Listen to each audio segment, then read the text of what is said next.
Zbog izvođenja radova na postrojenju za pročišćavanje vode, gradsko područje Tutina će se od danas snabdijevati vodom smanjenim kapacitetom.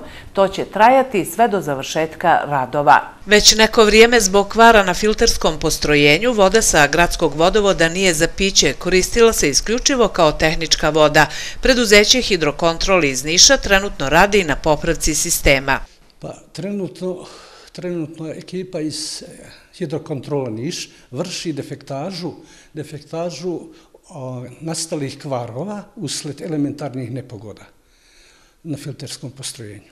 Usled otklanjanja kvara najavljena je, bit će jedno 5% redukcije vode u gradskoj mreži na dnevnom nivou.